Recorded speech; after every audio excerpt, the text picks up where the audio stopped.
इस चैनल पर हम आपको गुरुजी पंडित प्रदीप मिश्रा जी के उपाय वीडियो में करके बताते हैं ताकि वे उपाय आपको आसानी से समझ में आ सके। 29 मई बड़ा सोमवार है, शुभ सोमवार है। इस दिन हम आपको कौन से धन प्राप्ति के 5 विशेष उपाय हैं, अचूक उपाय हैं जो गुरुजी पंडित प्रदीप मिश्रा जी ने बताए हैं, वे उपाय हम आपको इस वीडियो में बताने वाले हैं। सभी उपाय धन प्राप्ति के उपाय हैं। अगर आपका पैसा कोई लेकर चला गया है, दे नहीं रहा है, तो भी आप यह उपाय कर सकते हैं। कर्जा मुक्ति के लिए भी आप यह उपाय कर सकते हैं। अगर पैसा नहीं आ रहा है तो भी आप यह उपाय कर सकते हैं। रुकी हुई लक्ष्मी प्राप्त करने के लिए भी आप यह उपाय कर सकते हैं। आर्थिक स्थिति बहुत कमज़ोर है, घर में पैसों की बहुत अभाव है, कमी है, बीमारियां हैं, पैसा यहाँ के वहाँ खर्च हो जाता है, पैसा कब आए कब चला जाता है पता ही नहीं चलता है, तो आप इन 5 में से एक उपाय को भी कर लेंगे तो आपके घर में धन संपदा देखने को मिलेगी। सभी उपाय विशेष हैं जिसे आप सोमवार के दिन कर सकते हैं। उपाय कब और कैसे करना है उसकी जानकारी के लिए आप वीडियो अंत तक देखें ताकि कोई भी उपयोगी जानकारी आपसे ना छूटे। तो बढ़ते हैं पहले उपाय की ओर।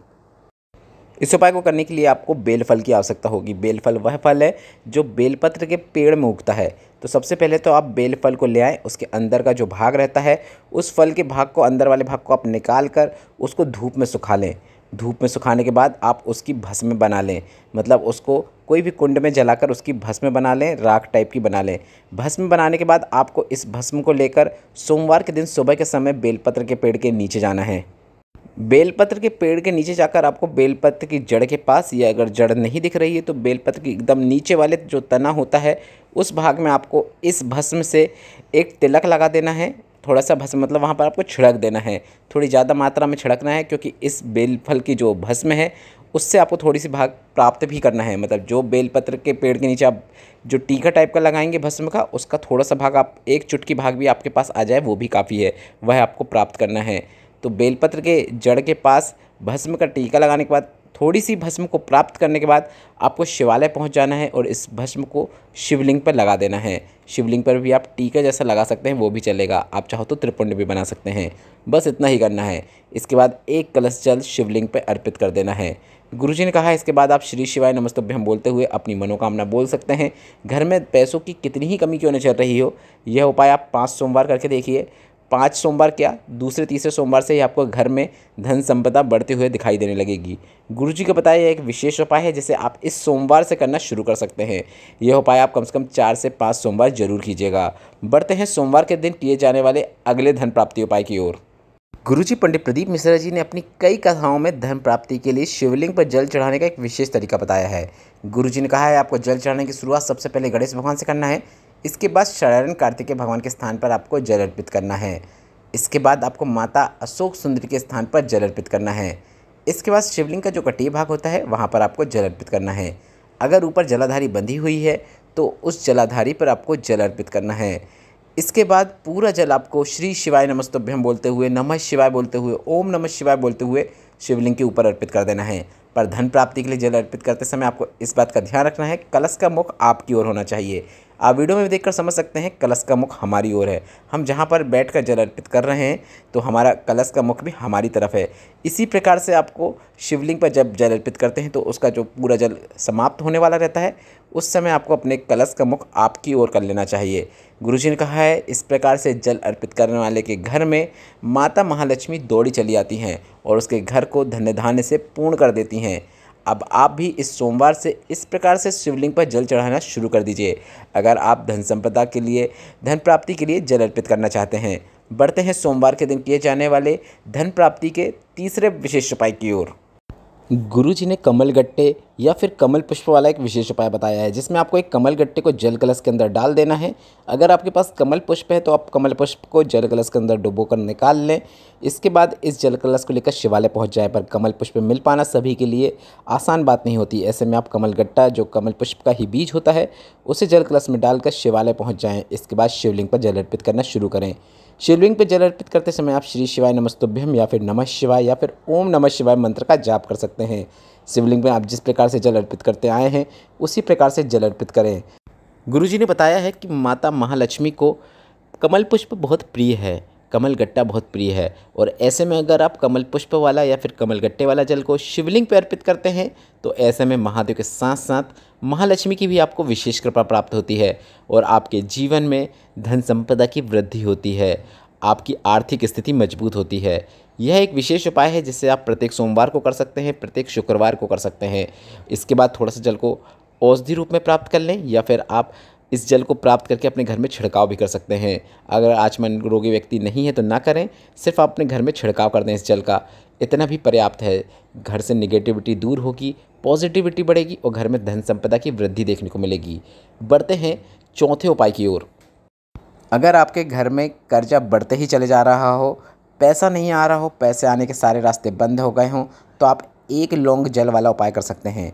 आप वीडियो में देखकर समझ सकते हैं। आपको एक लौंग लेना है और इस लौंग को आपको जल कलश के अंदर डाल देना है।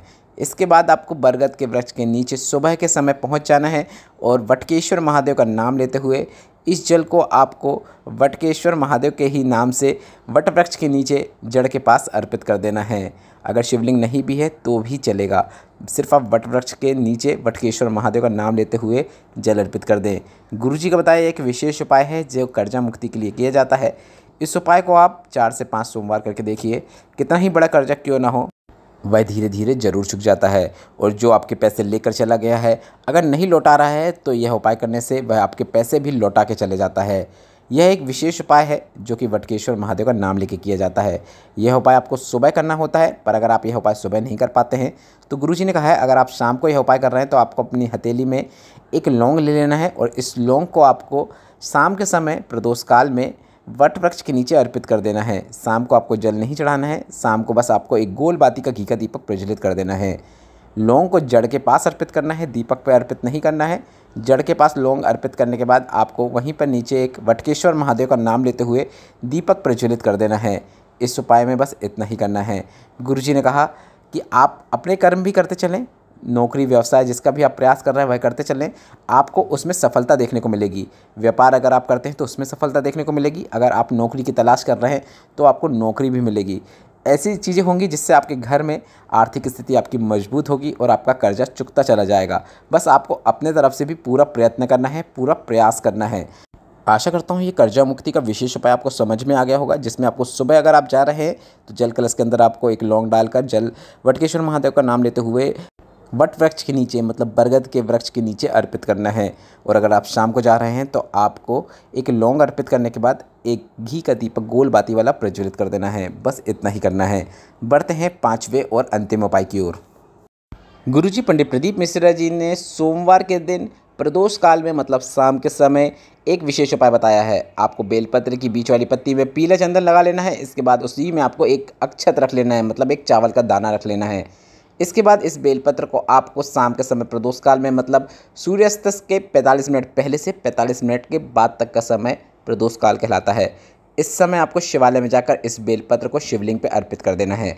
बेलपत्र को शिवलिंग पर इस प्रकार से अर्पित करें कि बेलपत्र की डंडी जो है वह जलाधारी की ओर होना चाहिए। इस प्रकार से ही बेलपत्र को शिवलिंग पे अर्पित किया जाता है।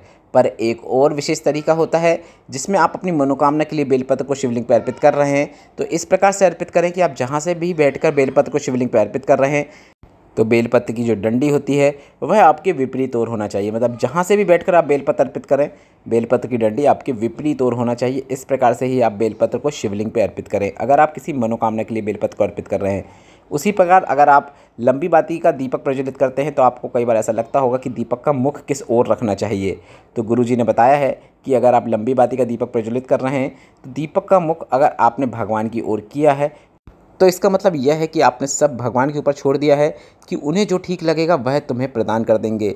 अब आपका जीवन भगवान के ही सुपुर्द आपने छोड़ दिया है, भगवान के ही भरोसे छोड़ दिया है। और अगर आप दीपक का मुख अपनी ओर करते हैं, अगर भगवान के सामने दीपक रखा है और दीपक का मुख आपकी ओर है तो यह दीपक विशेष मनोकामना के लिए प्रज्वलित किया गया है।